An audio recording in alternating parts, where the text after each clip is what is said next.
Hello children, today we are going to learn the poem Animals of class 10th from First Flight book, and the poet of this poem is Walt Whitman.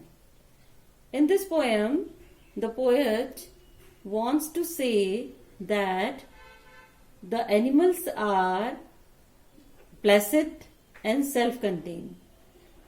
यानी कि इसका हिंदी में अर्थ है कि कवि ये कहना चाहते हैं कि जो जानवर हैं वो मनुष्यों से ज्यादा शांत और स्वयं में परिपूर्ण हैं।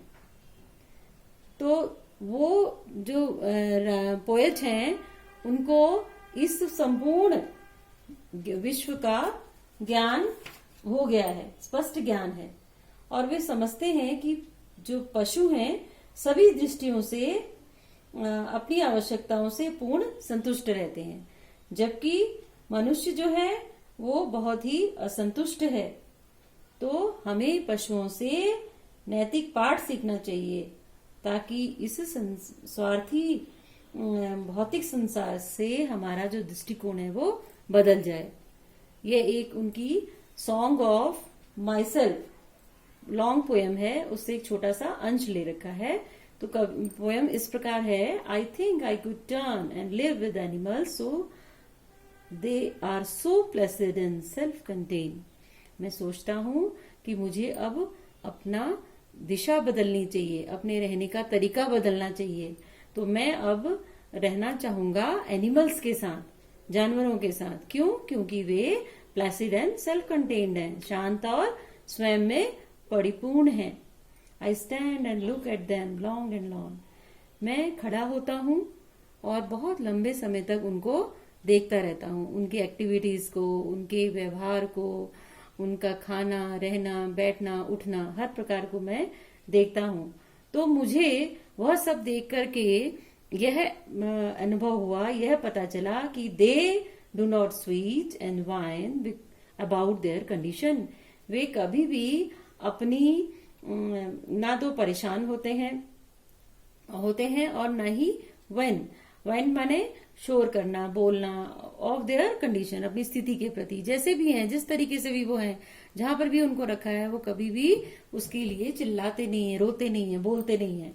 दे do not lie awake in the dark and we for their sins. वे रात रात को जागकर, डार्क माने रात, अंधेरा रात का प्रतीक है, तो जागते नहीं रहते। And we for their sins, जो उन्होंने पाप किए हैं उनके लिए रोते नहीं रहते, जैसे मनुष्य करता है। मनुष्य पाप करता है फिर रोते रहता है कि मैंने ये कर दिया, मैंने ये गलत कर दिया। They do not make me sick discussing their duty to God. और वे मुझे परेशान भी नहीं करते। सिक माने यहाँ पर है परेशान करना, डिस्कसिंग माने यहाँ पर है चर्चा करके, और ड्यूटी टू गॉड कर्तव्य, ईश्वर के प्रति अपना कर्तव्य दिखाते हुए वे मुझे सुना करके कि हमारा ये कर्तव्य था, हमने ये करना चाहिए था। मनुष्य की तरह जानवर ऐसा नहीं करते। Not one is dissatisfied, not one is demented with the mania of owning thing. कोई भी मनुष्य जो है वो कोई भी जानवर जो है वो डिससेटिस्फाइड नहीं रहता है, असंतुष्ट नहीं रहता है, और कोई भी डिमेंडेड, पागल नहीं हुआ है विद द मैनिया, पागलपन ऑफ ओइंग थिंग्स। ओइंग माने स्वामित्व रखना, अपने आप हड़पना, चीजों को रखना, सब मेरा हो, मेरे पास रहे, इस चीज का ऐसा जो जानवर है वो कभी नहीं करते। Not one kneels to another nor to his kind that lived thousands of years ago. और वे कभी भी किसी के सामने घुटना नहीं टेकते हैं, घुटने नहीं टेकते, और ना ही उन्होंने कभी हजारों वर्षों पहले ऐसा किया। Lived thousands of year nor to his kind that lived thousands of year, ना ही उन्होंने हजारों वर्ष पहले ऐसा किया। नॉट वन इज रिस्पेक्टेबल और unhappy over the whole earth. तो इस पूरी पृथ्वी पर ना उनके लिए कोई रिस्पेक्टेबल है, सम्मानित है, और ना ही कोई दुखी है। उनके लिए सब चीज अपने लिए, दूसरों के लिए सब बराबर है। So they show their relation to me and I accept them. इसलिए अतः वे मेरे प्रति अपना संबंध बताते हैं और मैं आई एक्सेप्ट देम, मैं उसको स्वीकार करता हूँ। They bring me tokens of myself. they evince them plainly in their possession.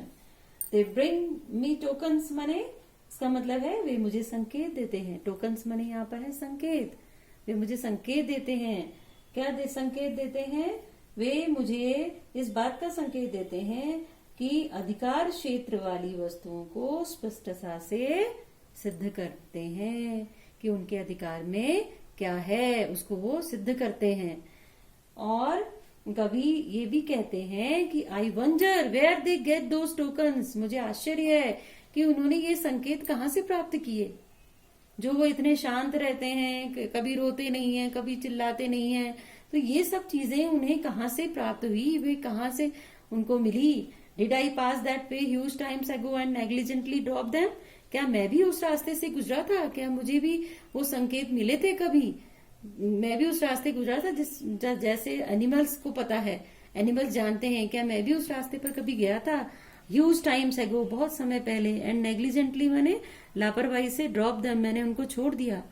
Negligently मैंने लापरवाही से उन्हें छोड़ दिया. तो इस प्रकार से यह पोयम है. इसमें कवि जो ये टोकन्स है, संकेत है, इसमें कवि यह कहना चाहते हैं कि जो पहले के संकेत जो हमें हैं बहुत समय पहले हमने छोड़ दिए हैं. वो संकेत क्या है? अपनों के प्रति अच्छी भावनाएं, बड़ों का सम्मान करना, मित्रता करना, सहयोग करना, वो सब भावनाएं जो हैं वो अब के समय पर ईर्ष्या, द्वेष, लड़ाई, झगड़े में बदल गई हैं.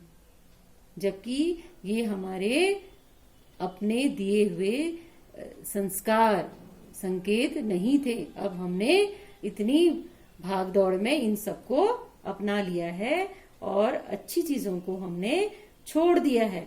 ड्रॉप देम, हमने उनको छोड़ दिया है. तो इसलिए कवि कहना चाहता है कि हमें जानवरों से यह सीखना भी चाहिए. हमें यह सीखना चाहिए कि जो हमारे पास है उससे हम संतुष्ट रहें. हम अगर संतुष्ट रहेंगे तभी हम हमेशा खुश रहेंगे. अगर हम अपने चीजों से, अपने स्वामित्व से संतुष्ट नहीं हैं और अधिकार जमाना चाहते हैं हर चीज पर, तो हम हमेशा परेशान रहेंगे. यह इस प्रकार की पोयम है एनिमल्स.